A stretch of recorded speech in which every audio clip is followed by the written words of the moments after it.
Hello MotoGP fans, welcome back to ZNGP Today. Marc Marquez's highly anticipated first season as a factory Ducati rider is set to be one of the biggest stories of the 2025 MotoGP season. But with reigning champion Francesco Bagnaia as his teammate, questions have already been raised about whether Ducati can maintain harmony within the garage. Ducati's sporting director Davide Tardozzi has made it clear that if tensions rise, Gigi Dall'Igna will step in to restore order. Yamaha's long-awaited transition to a V4 engine in MotoGP is progressing, but fans hoping to see it in action soon may need to wait a little longer. Yamaha Racing's new boss, Paolo Pavesio, has confirmed that while the project is advancing, the V4 bike will not be part of the factory team's regular lineup in 2025. However, he hinted that it could make a wild-card appearance in the second half of the season. Honda's preseason testing results have shown promising signs of improvement, but team boss Alberto Puig is urging caution ahead of the 2025 MotoGP season. Despite a stronger showing at Sepang and Buram, Puig insists that true performance will only be measured on race day. Don't forget to click subscribe button and the bell icon for MotoGP news update.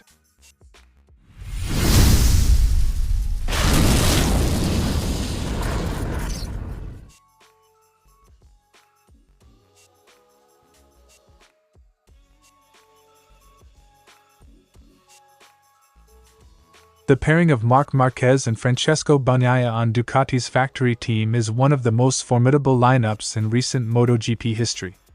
Both riders have been hard at work developing the GP25 during preseason tests at Sepang and Buram, but speculation continues over whether their professional relationship will remain smooth throughout the year. Ducati's Davide Tardozzi is confident that the two champions can coexist, emphasizing their maturity and mutual respect. However, Tardozzi also made it clear that if any issues arise, Ducati's general manager, Gigi Dall'Igna, won't hesitate to step in and take control. "I've already said that it's easier to work with two champions who know what they have to do, than to constantly supervise a young rider who can forget anything at any time. Pecco and Marc are two riders who respect each other, and they are both smart enough to know how to behave. If at any time there was the slightest tension or the slightest problem between them, which I don't think will happen, we'll see. In any case, Ducati is Ducati. I know Gigi. If he has to, he'll be the one to say, that's the way it is now." Quote from Tardozzi. Despite his status as a six-time MotoGP world champion, Marc Marquez has approached his move to Ducati with an open mind. Tardozzi has praised the Spanish rider's attitude, noting that his willingness to adapt has impressed the team. Marquez's transition from Honda to Ducati is one of the biggest changes in his career, and Tardozzi believes that working with such an experienced rider could actually make team management easier. His humility. "He comes to us as a newbie. He is eager to learn, to understand how we work and how the team works. I even think that, in the end, managing these two champions, these two riders, will be much easier than having a young boy who has to learn, who has to be taught everything. Working with these two drivers is an honor for me. I'm very proud that Ducati has given me this opportunity." The arrival of Marquez at Ducati has naturally raised comparisons to past high-profile teammate rivalries in MotoGP.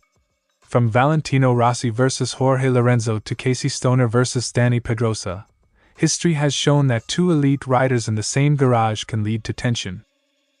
While Bagnaia and Marquez have so far shown mutual respect, the real test will come when the championship battle intensifies. Will Ducati allow their riders to race freely, or will team orders come into play? Tardozzi remains optimistic but acknowledges that Ducati's leadership will need to stay vigilant to ensure a smooth working environment. With preseason testing nearly complete, all eyes are now on Marc Marquez and Francesco Bagnaia as they prepare to take on the 2025 MotoGP season. Ducati insists that their two champions can work together, but if tensions rise, Gigi Dall'Igna stands ready to take control. Whether this partnership thrives or sparks a new rivalry, one thing is certain: this season is shaping up to be one of the most exciting in years. Since September 2024, Yamaha has officially confirmed the development of a V4 engine, marking a significant shift from their long-standing inline-4 (i4) configuration. The new power unit is seen as a crucial step to closing the performance gap to rivals like Ducati and KTM, both of whom have dominated MotoGP with their V4 machines. Paolo Pavesio, who took over from Lynn Jarvis as Yamaha Racing's director in January 2025, has emphasized that the project is not just about the engine but about developing an entirely new bike. The project is not about an engine, it is about the bike as a whole, which is in competition with the current configuration. We are in a competitive approach, not in a series project with stages and a deadline. Quote from Pavesio. This strategic approach means Yamaha is carefully balancing the evolution of its current i4-powered M1 with the long-term potential of the V4. While Yamaha is pushing forward with the V4, Pavesio has made it clear that the factory team will not race with it in 2025. Instead, he revealed that Yamaha could introduce the new bike as a wildcard entry in the second half of the season. The sooner the better, and the concessions give us the possibility. What I can say is that we will certainly not participate in a V4 race as a regular racing team in 2025. The use of wildcards is desirable, which could be possible in the second half of the 2025 season. Quote from Pavesio. Thanks to MotoGP's concession rules, Yamaha has more flexibility in testing and wildcard appearances. This means the V4 could get its first race outing in 2025 without committing to a full-time switch. Currently, the factory riders will only get a taste of the new bike during private testing. Test rider Augusto Fernandez is expected to be the first to race the V4 in an official MotoGP event.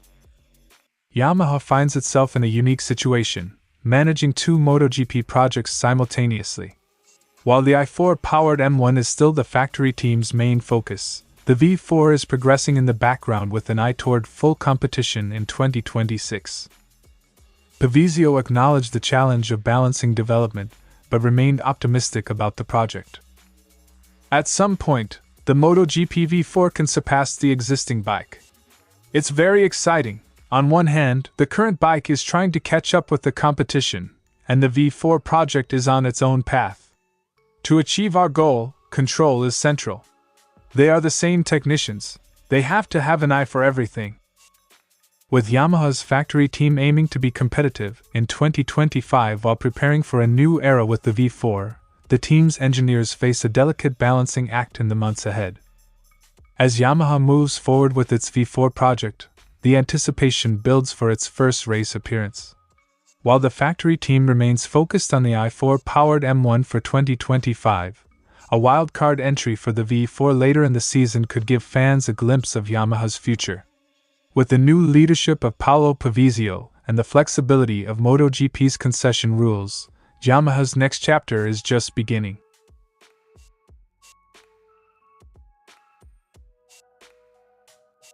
After a disastrous 2024 campaign where Honda managed just 75 points in the Constructors' Championship, the Japanese manufacturer appears to be turning a corner. In preseason testing, Honda's RC213V has performed better than expected, with riders consistently finishing inside the top 8. However, Puig is not letting early optimism cloud judgment. Speaking to MotoGP.com, he emphasized the importance of keeping expectations realistic. The effort they are making is good. Both the factory riders and the LCR team are really motivated. But finally, the race is not 1 or 2 laps. We have to see the pace. Many things can happen during a Grand Prix weekend. So, we have to be cautious even though we can be a little bit more optimistic. The final position is on Sunday. Quote from Puig. While Honda has taken steps forward in testing, Puig knows that the real test will come under race conditions. One area that remains a concern for Honda is engine performance. While the RC213V has improved in other aspects, the lack of power compared to its rivals is still an issue. We identified our missing points, and this, the engine, is one of them. We need to improve the engine, and in Japan, they are really working on it. Honda has not provided a timeline for when a major engine update will arrive, but improvements in rideability have already been noted, particularly by Joan Mir. Mir, who struggled with the RC213 versus throttle response in previous seasons, has found the 2025 bike much easier to manage. Joan was struggling last year and the year before with the connection of the engine. Some riders don't feel it as much, but for Joan, it affected his riding style a lot. Now, he says the bike feels more friendly. He can understand better how to accelerate, how the throttle connects with him. That's why he's feeling more motivated and happy. A more confident Mir could be a key factor in Honda's progress this season. Another element in Honda's rebuilding process is the arrival of Romano Albiziano as the team's new technical director. However, Puig has downplayed his immediate impact, stressing that he needs time to fully analyze the situation. At the moment, he's just arrived. You cannot expect big things in such a short time. He is taking care of this, and finally, he will closely follow progress. We hope, and expect, he will help us and bring a different kind of technology, or knowledge that they are using in Europe. With Albiziano's experience from Aprilia, Honda hopes his expertise will contribute to future advancements. But Puig remains realistic about the time needed to see results. While Honda's testing performances have provided some optimism, Alberto Puig is making it clear that there is still a long road ahead. With engine issues still unresolved and a new technical director settling in, the real measure of Honda's progress will only be seen when the lights go out on race day. The 2025 season is shaping up to be a crucial one for the Japanese manufacturer. Thanks for watching ZNGP Today, and this is your MotoGP news update. See you next time.